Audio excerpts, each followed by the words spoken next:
Bien, délibération 1 à 5. Monsieur Balzano. La délibération numéro 1 suit l'attribution de subvention à l'association Entre deux Live, l'association qui gère le Jasron. Question.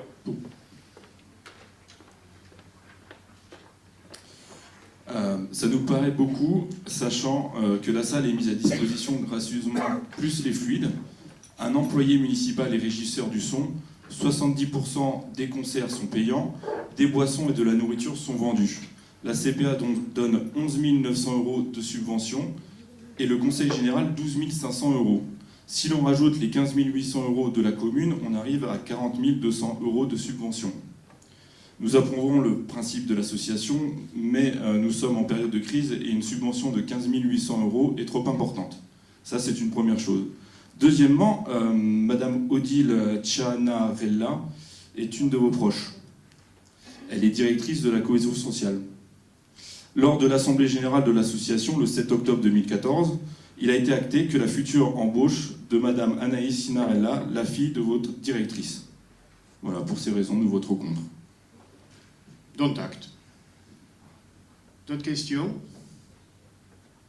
Je mets aux voix qui est pour, qui est contre, 3 contre, qui s'abstient, 2 abstentions. La 2, association La Porte des Étoiles. Donc également une subvention donc, pour l'année 2015. Donc la Porte des Étoiles qui gère pas mal de manifestations sur la commune et hors commune, hein, puisqu'elle participe à beaucoup de choses, que ce soit sur Litrol, sur Calas, etc. Elle aide d'autres associations. Question, Monsieur Fuzon. Alors bon, on va refaire l'organigramme. Donc président Sébastien Farcy, trésorière Brigitte Farcy, directrice artistique Evelyne Farcy, secrétaire Raoul Farcy, responsable des festivités et élu de la majorité Claude Farcy, et Caroline Farcy, employée et rémunérée par l'association. Donc jusqu'ici, je pense que j'ai tout bon. Alors ma première question, c'est où Caroline Farcy trouve-t-elle le temps de faire son travail rémunéré au sein de l'association, sachant qu'elle a un emploi rémunéré dans la restauration et qu'elle travaille le soir et le week-end. Donc nous avons fait des recherches et nous avons demandé à divers organismes. Donc nous avons toutes les réponses écrites de ces organismes, s'ils avaient eu vent d'une quelconque annonce afin de pourvoir à cet emploi. Donc on a demandé au Pôle emploi, rien. On a demandé aux agences d'intérim autour des peines Mirabeau, rien. Les sites spécialisés dans la recherche d'emploi, rien. On a fait même les sites de petites annonces et ils nous ont répondu, on a tout là, rien. Donc, ma deuxième question, quels étaient les critères de recrutement, mis à part sa filiation avec un élu de votre majorité, qui touche 86 700 € d'argent public pour son association? En conclusion, sur les 2 premières délibérations, les emplois sont donnés à des personnes qui vous sont proches. Monsieur Amaro. Juste ma première question, c'est comment vous arrivez à trouver du temps pour faire le boulot de conseiller municipal, sachant que vous avez un job, vous le trouvez, je pense qu'elle aussi. Le boulot du conseil municipal, c'est certes de pouvoir critiquer, mais surtout d'aller vérifier les informations. Suite au tract que vous avez diffusé sur toute la commune concernant l'association La Porte des Étoiles, on est allé à la rencontre de ces personnes que l'on connaît depuis des décennies, puisqu'elle travaille depuis des décennies sur la commune. J'ai eu la chance d'avoir Evelyne Farcy en tant que directrice artistique à l'école de la maternelle où j'étais. Peut-être que vous ne savez pas où c'est, où elle se trouve, mais vous n'étiez pas non plus écolier sur la commune des Pennes Mirabeau, vous n'en êtes toujours même pas habitant. Donc, il y a eu des contrôles fiscaux qui ont été faits au sein de cette association de la Porte des Étoiles. Je vous invite à aller regarder le rapport des contrôles fiscaux qui ont été faits. Il ne mentionne aucune irrégularité concernant cette association-là. Donc suite aux alertes que vous aviez fait dans ce tract il y a quelques semaines, nous nous étions abstenus concernant une délibération, le temps que l'on ait toutes les informations auprès de cette association. On les a obtenues et il n'y a aucun défaut dans la gestion économique. Ce n'est pas nous qui le disons, ce ne sont pas eux qui nous l'ont dit, c'est les personnes qui ont eu en charge ces contrôles fiscaux-là. Donc c'est beau de critiquer, il faut être un petit peu force de proposition. Je pense que les Pénois attendent plus que de la critique et du récurrent UMPS, association et tout autre. Je vais quand même vous répondre. j'ai jamais dit que c'était Ça illégal. ne vous dérange pas, j'espère. Hein. Par contre, Non, mais c'est vrai que c'est totalement immoral du fait d'avoir un travail et en plus d'en avoir un deuxième par rapport aux nombreux Pénois qui, eux, sont au chômage. bien, je vais quand même apporter mon mot au débat. Moi, la seule réponse que j'ai à apporter, venez voir, ce que vous n'avez jamais fait pour cause, venez voir comment se passent les manifestations portées. Je vous en prie. Salut. Venez voir comment se passent les manifestations portées par la Porte des Étoiles. Voilà. Que ce soit... Si, c'est ça la question. Que ce soit la manifestation au printemps concernant le festival Mirabeau, ou que ce soit la fête des sorcières. On n'embauche pas pour embaucher. D'abord, c'est pas nous qui embauchons, c'est une association, mais simplement sur la base d'un véritable savoir-faire, comme soit dit en passant l'a rappelé M. Amaro, et je crois que la réponse, c'est la qualité du spectacle.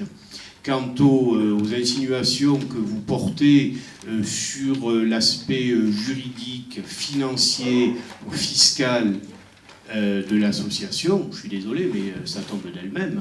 Cette association a été contrôlée par nos services. Au niveau fiscal, il n'y a rien à dire. Bon, comme d'habitude, vous pratiquez l'insinuation et c'est bien regrettable. C'est pas l'insinuation, elle cumule 2 emplois. Donc, si, non, mais je ne j'ai pas en jamais train dit de que nier c'était les illégal, emplois. j'ai dit que c'est complètement immoral par rapport aux Écoutez, qui sont au monsieur, chômage.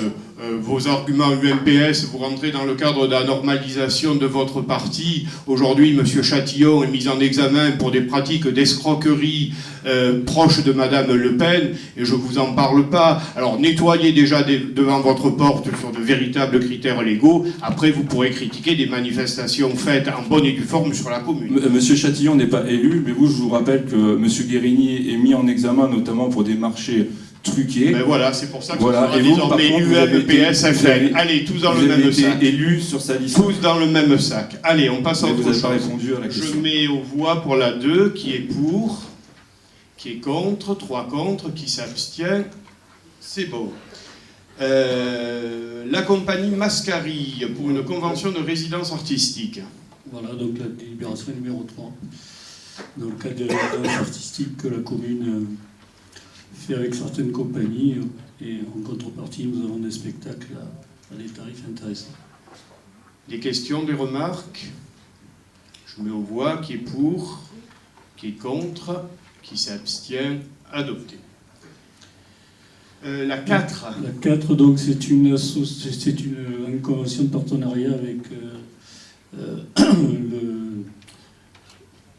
l'Amicale des Bains de Mirabeau, donc pour le prêt de la salle Frédéric Mistral pour 2 manifestations. Donc une manifestation, la 34e course féminine de printemps, le 29 mars, et une manifestation le 3-2-1, donc qui se déroulera en décembre. Pas de questions, pas de remarques. Qui est pour, qui est contre, qui s'abstient, adopté. Pardon, dans le feu de l'action, je reviens à la 2. Monsieur Farcy, bien évidemment, ne participe pas au vote.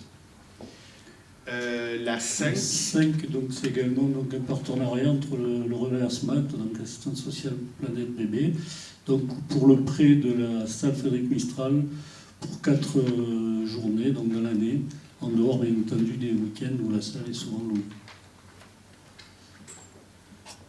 Des questions, des remarques? Oui. Oui, la 5. C'est la 5, oui. Planète C'est la Bébé, 5, oui. oui. Oui.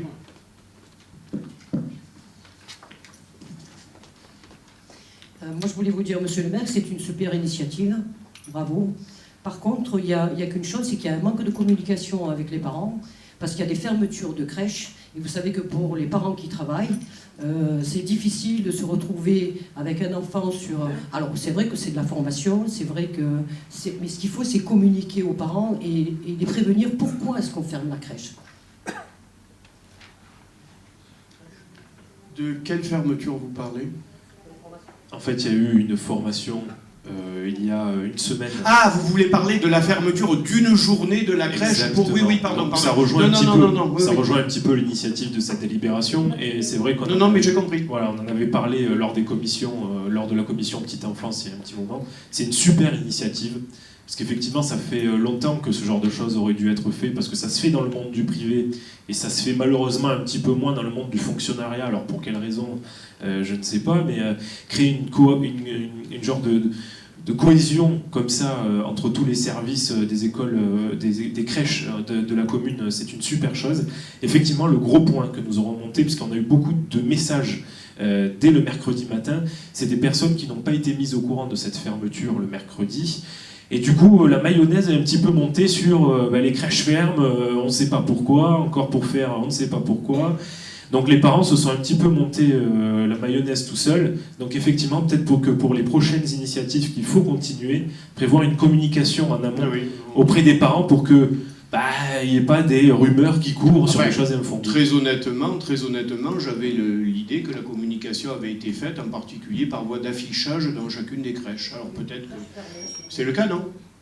Peut-être que c'était insuffisant. Alors, non, mais effectivement, mais vous avez raison. Ce genre de critique, je l'accepte parfaitement. Vous avez entièrement raison. L'affichage a été fait, mais c'est ce qu'on se disait la dernière fois en commission, c'est que vous savez très bien que le matin, les parents arrivent, ils regardent pas l'affichage. Le soir, il suffit que ce soit les grands-parents qui viennent les chercher, ils regardent pas non plus. Donc peut-être, il y a un système qui fonctionne très bien dans les crèches, c'est un petit sac, chaque enfant a un petit sac, de mettre un petit mot de la part de la ville dans le petit sac de chacun, et au moins on évitera toutes ces polémiques infondées.